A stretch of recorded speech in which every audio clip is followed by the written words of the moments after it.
Hey guys, in this guide we're going to be looking at NoSQL databases. Alright, so we're going to start from scratch, so if you know absolutely nothing about NoSQL, then you're in the right place. We're not going to stick with any specific database. MongoDB is probably the most popular, but I mean we'll talk about Mongo, but there's many other database systems and even other types of NoSQL databases available. All right. So one common misconception with NoSQL Is some people think that it actually stands for no SQL, like it's not possible, when really it stands for not only SQL, because it is quite possible to use SQL on some of these databases. It's not, it's not extremely common, but it is possible. So in my opinion, I think a better word to describe it is a non-relational database. All right, because we have Oracle, we have MySQL, Postgres. These are all relational databases. They have tables and columns and so on. Well, NoSQL databases do not. Okay, they don't use tables or columns or the traditional aspects of a relational database. Okay. NoSQL databases are known for working well with big data, which I'll talk about in a second, as well as real-time web applications. Okay, so these are some places where you're going to find NoSQL databases. There's also multiple types. Okay, we have document databases like MongoDB, we have column databases, key value stores, and so on. And I'm going to get into the specific types in a little bit. All right, so big data is a term that's thrown around pretty often. You've probably heard it. What this is, it describes data sets that are they've become so large that traditional methods of storage and processing are starting to become inadequate. All right, there's been a massive increase in data volume within the last decade or so, and this is mostly due to huge social networks like Facebook, Twitter, search engines like Google, and other websites and applications that store a ton of data. If you think of every Facebook profile, every post in everyone's feed, that's all stored somewhere, and that's just a huge amount of data. And some of the challenges with this data is storing it, capturing it, analyzing it, and transferring it. All right, so this is where NoSQL comes in. Now, please don't think that anything that I say in this video is, please don't think I'm saying relational databases are dead. NoSQL is going to take over the entire industry. Anyone that says that has absolutely no clue what they're talking about, or they're just trying to sell you something, some kind of NoSQL service. There's a lot of situations and a lot of applications where a relational database is the obvious tool. NoSQL and relational databases kind of like a hammer and an axe. They're both going to be useful. They're always going to be useful. They just have, certain purposes. You're not going to use an axe to bang in a nail. You're not going to use a hammer to chop down a tree, but they're both necessary. All right, and we're also going to talk about the advantages of relational databases. So we've already discussed big data and how, that's a huge benefit of NoSQL is that it handles a lot of data, and it does it very quickly. Another huge advantage is its data model, which is extremely flexible. All right, so if we look at relational databases like, let's say, MySQL or Postgres, we have to go in and structure the data in a predefined schema. You guys that have worked with SQL know that you have to go in and create the database. You have to model everything that you need, the tables, the fields, the constraints, even the data type of each field.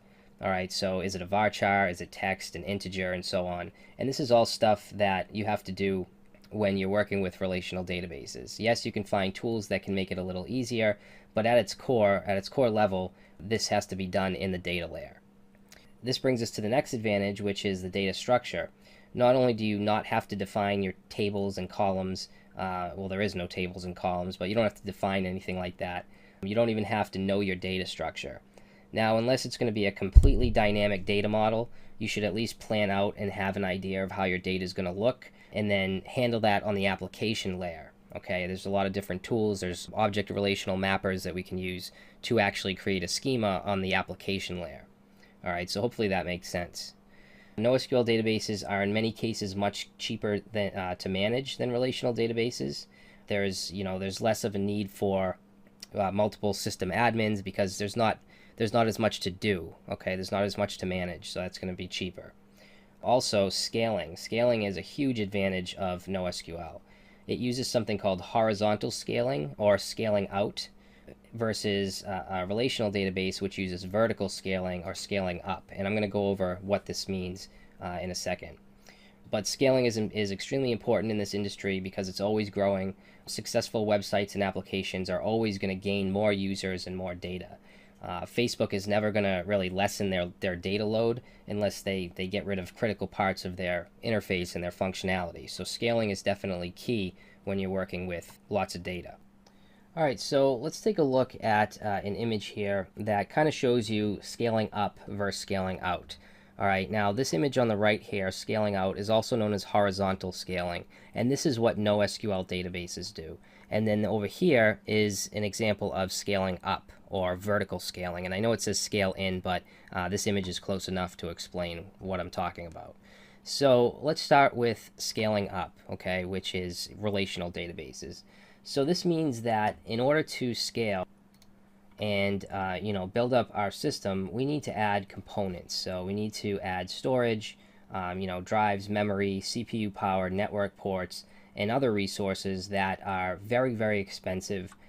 So it's easy to see that there are some hard limits just by looking at this, because obviously you can only put so much into this one box. You can replace it with a bigger box and a bigger system, but you're talking about huge amounts of money and huge amounts of time. So the huge downside to this method is limitation and cost. Now, scaling out or scaling horizontally, which is what most NoSQL systems do, this means that you can use much cheaper commodity hardware, and you can simply add additional nodes, expanding your disk size, your memory, and so on. All right, and a group of nodes like this is called a cluster, which you may have heard before. Once you reach the limitations of your cluster, of your nodes, you can simply add another one, and for a fraction of the cost of if you were scaling up and you were adding these expensive components, or even worse, if you were to the max and you needed to still scale up, you'd have to you need a whole new infrastructure, which can be a huge pain in the ass. So NoSQL, scaling is definitely one of the advantages. All right, so now let's talk about relational databases and what they have over NoSQL databases. So you don't have to know much about any of this to guess that relational databases are great for relational data.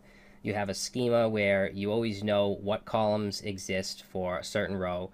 You know that a user can have a blog post. You know exactly how these two tables are related, even though being schemaless is looked at as a plus in many cases. Having a set schema also allows you to better understand the structure and the relation of the data stored.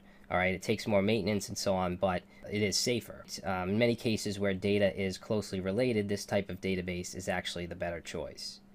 Okay, relational databases also use something called normalization, which organizes data in a way that eliminates redundancy. So all the data is stored in one place.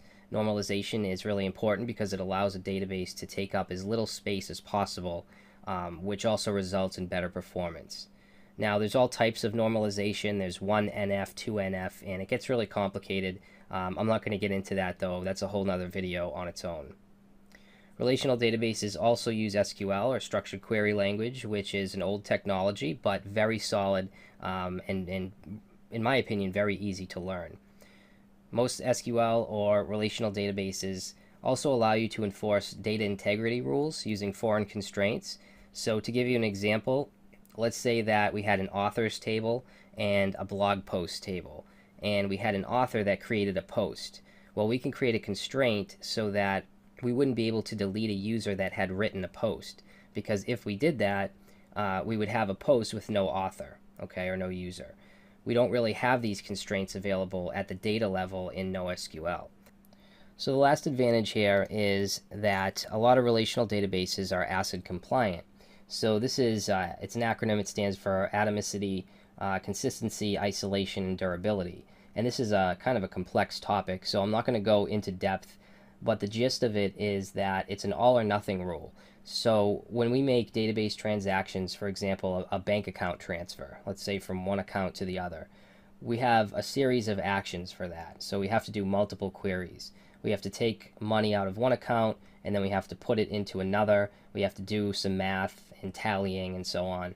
Well, most relational databases can use ACID compliance to say we're either going to do all of the actions or none of them. because could you imagine transferring money to, from one account to another, and only the money gets taken out from the first account, and then something goes wrong, it crashes, and it never goes into the other account? So that would cause mass havoc. So this is something that's very important. Now, this isn't to say that we can't do that with NoSQL, because we can. It's just not built into the core system at the level that it is with relational databases. All right, so hopefully that makes sense. Now, now that we looked at the advantages and disadvantages of both relational and NoSQL, let's talk about the different types of NoSQL databases. All right, now there's actually more than this, but these are by far the most common. So first we have document databases, and the most popular document database, or NoSQL database in general, is MongoDB. I have a crash course on MongoDB, which I would strongly recommend watching after this video if you haven't already. Document databases store data similar to JSON or JavaScript object notation, where we have curly braces. Inside that we have key value pairs. They can hold strings, numbers, arrays, embedded objects, and so on. Now, on the database level, they're completely schemaless, so your application can be very dynamic. If you wanted to have, let's say, users be able to add custom fields to their profile, a document database is definitely the way to go. One profile may have an address, one may not. Some may have bios or contact info, some not. So with relational databases, we'd have to strictly define everything from the table to the fields and so on. So this would not be ideal for something like that with dynamic data. So we also have column databases, which is optimized for reading and writing data in columns instead of rows. An example of this would be Apache Cassandra.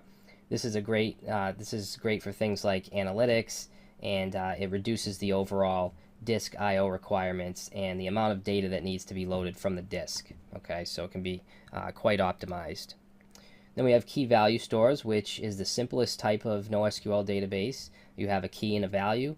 This is optimal for huge data sets with very simple data. It's extremely fast, but not very intricate and customizable. And it's similar to an associative array or a hash.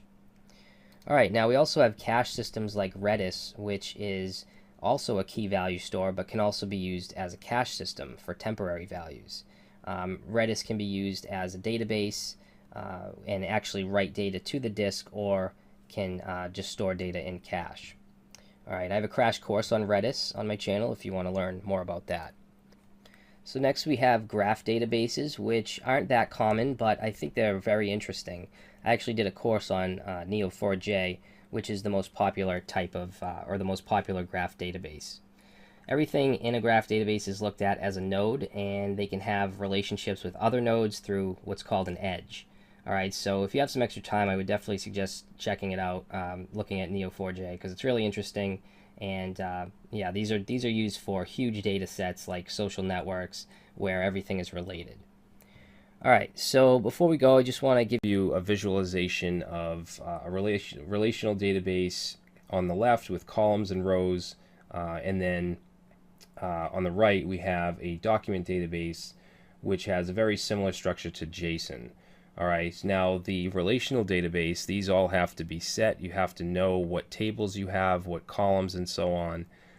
With a document database, you have data stored in kind of like JSON objects, and these don't have to be defined. Okay, you can just define these as you go in your application, and that's what makes it very flexible. All right, and very dynamic.